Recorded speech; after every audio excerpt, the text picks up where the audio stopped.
This video gives an overview of why build a coaching culture. Culture is a mixture of things that are visible and things that are invisible. It's been described as how we do things around here. Examples of things that are visible are behaviours, like an unspoken rule that you bring cakes to the team on your birthday. Also language, like job titles, and symbols, like the size of offices. Some of the invisible aspects of culture that are going on underneath the surface are values and beliefs, such as believing it is important to swap shifts to cover for absent colleagues, or having a value of fairness. It is in the area of values and beliefs where culture can be deep-seated.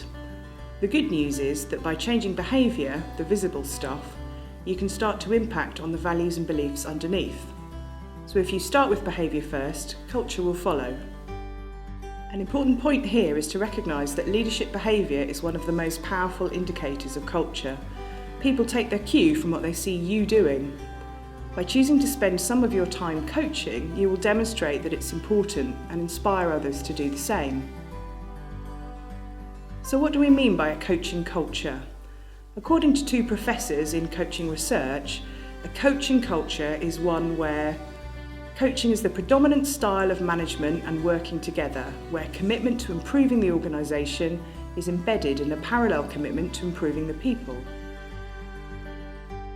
What does a coaching culture look like?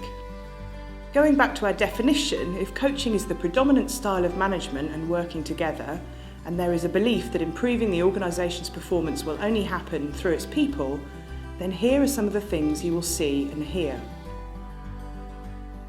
The stories people tell about what it's like to work here will be positive. If you don't think people tell stories, think back to when you just started a job. It's likely people were quick to tell you what to expect, which boss was approachable, which one wasn't, and so on. Behaviours and routines will be visible. Simple things like having one-to-ones with your direct reports and having discussions pre- and post-learning. For example, asking them what they learned from attending a course and how they intend to apply this learning. People will be encouraged to recognise opportunities for learning in day-to-day work. People will take responsibility for errors and learn from them, knowing that they won't be blamed for being open about what could have gone better. Individuals will share knowledge and collaborate with each other. Coaching will be used by the strongest performers, not just with the focus on performance issues. Feedback will be given and accepted and even sought out.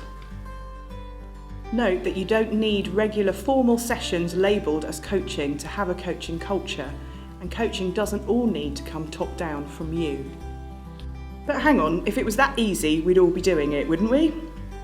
This section is designed to be a reality check where we consider realities and some of the things that might get in the way. Is it doable? Building a coaching culture can start from small beginnings. It doesn't require grand gestures. Done right, coaching is a positive experience for people, so it tends to create a ripple effect as more and more people get interested in it and start using it themselves. Creating a coaching culture is an ongoing commitment. Like leadership, it's not something you can tick. We think a better question is, what will I have to give up to make time for coaching? And yes, telling people what to do will be quicker. However, command and control will only get you so far. To sustain a coaching culture, an ongoing commitment is needed, and this needs to stick even when things get tough and you face challenges. Think about time spent coaching as an investment which will pay you back when it starts to free you up from telling people the same thing a number of times. What if people expect to be told? If they've always been told in the past, they will expect to be told. That is not the same thing as wanting to be told. Credit to Sir John Whitmore, who originated the GROW model of coaching, for this quote. Is coaching the answer to everything? It's important to remind ourselves that coaching is a style of management. It's not a magic wand for all issues, and it isn't always the best solution. Clearly, there are operational situations where a more directive style is appropriate. As you develop as a coach, you'll find your intuition about when to use coaching and when not to use it is usually correct. So, to the benefits of a coaching culture. It works. It improves learning and performance. Coaching is a really effective form of development because it follows the agenda of the coachee. It is always relevant and always at the right time. So it's an excellent use of people's time because it gets results and improves learning. Improved learning improves performance. Motivation and productivity improve.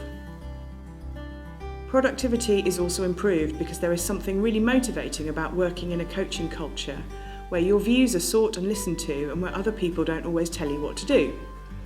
In a culture where coaching is used, staff pick up the message that they have the ability to find solutions for themselves and that they are valued and trusted. It unlocks potential. The more you trust someone's ability, the more self-belief they have and the more motivated they are. Increased motivation leads to unlocking discretionary effort, the hidden reserves we hold back unless we feel really motivated or inspired to give more. Unlocking people's potential improves performance, and it also creates a motivated workforce that has pride in their work and their organisation. It improves relationships and retains talent. An atmosphere of pride, respect and motivation also leads to positive relationships. As we are all increasingly working with other teams and organisations over which we have no direct authority, the ability to build relationships is an increasingly valuable skill. A coaching culture is more likely to retain talented people because a positive culture will retain staff.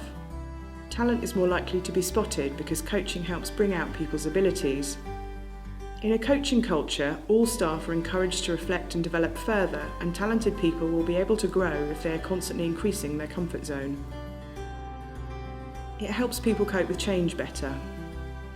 A coaching culture helps develop the resilience and adaptability of staff and is particularly recommended in organisations undergoing continuous, frequent, or even disruptive change.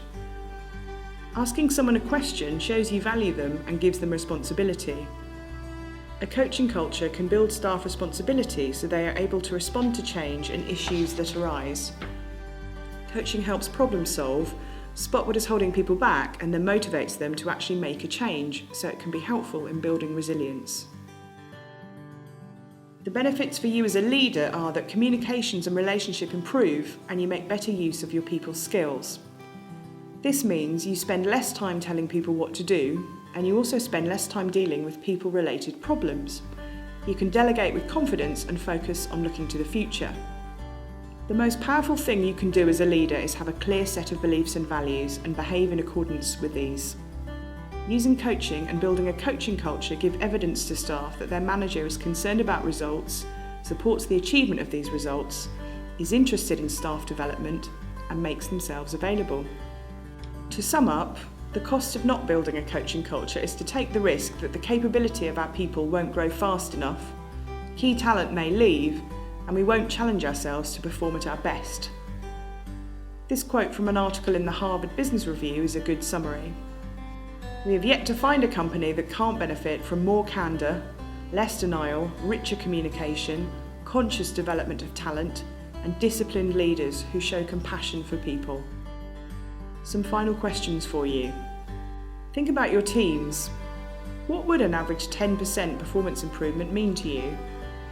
What amount of time and energy would you have to put in for this to be worthwhile? Can you afford not to build a coaching culture?